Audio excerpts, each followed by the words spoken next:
Alright, so I just wanted to do a short video on some tools I've made. I'm not a huge fan of modifying tools. I'd rather try and find the correct tool versus cutting up something I already own. But I do have some examples here of stuff I've modified or I guess improved. First thing I got is a 3/4 extension that I cut out the drive end. I'd seen a lot of videos where people were using these extensions to break clutch brakes versus using like a torch or an air hammer bit to cut through the clutch brake. And so I ended up doing the same, and it does work. It's still not a clean job or an easy job. You still got to kind of fight with it a little bit, but it's definitely, in my mind, the best option, especially if you don't feel comfortable using a torch that close to the clutch as well as the input shaft of the transmission. And then I opted using a snap-on extension just because of the high-grade steel. I didn't want it blowing up the first time I used it.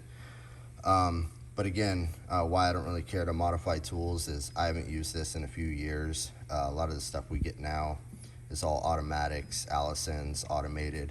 So I don't really touch clutch brakes that much anymore. Next tool I would say is kind of an improvement. This is a BT 518 air drum return spring pry bar, and it does work, but what I don't really like about it is there's no way to hook. So you're basically prying, and then when you pull back, it just slips off. So what I ended up doing was getting the Brake Tech tool.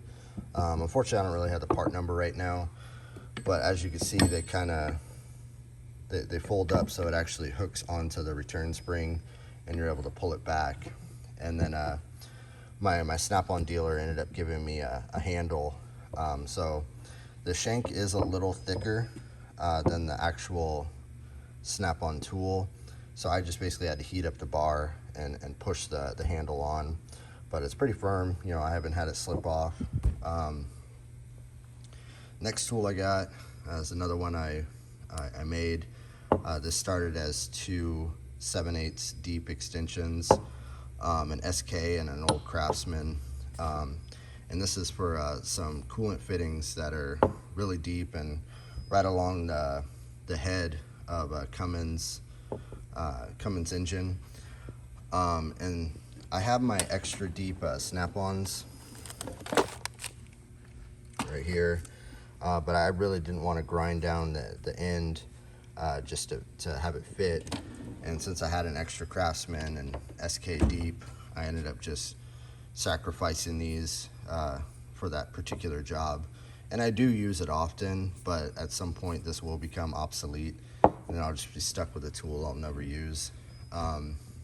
And then lastly, another improved tool. This started as a Craftsman flex head. There's your part number, 44834.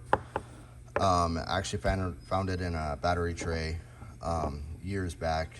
But what I ended up doing was I warrantied out an old Matco ratchet I had, and they ended up just sending me a new head. So I had a spare head, got a rebuild kit for it, drove the pin out, and then was able to slip this Matco head onto the Craftsman end. As most people know, Matco and Craftsman were both under the Danaher umbrella, both made by Armstrong.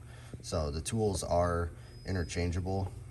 So that's why you're able to do this modification without really any issue. And what's really nice is because this is a locking flex head, the detent actually kind of gives you multi positions. It's real stiff. So again, it's real nice. Was able to convert it to a fine tooth ratchet versus the, I believe, 36 tooth of the original Craftsman. Got rid of the quick release as well. But yeah, that's pretty much all I got, you know, as far as I guess homemade tools. But yeah, just figured I'd show them off and, you know, give some other people some ideas. But yeah, as always, thanks for watching.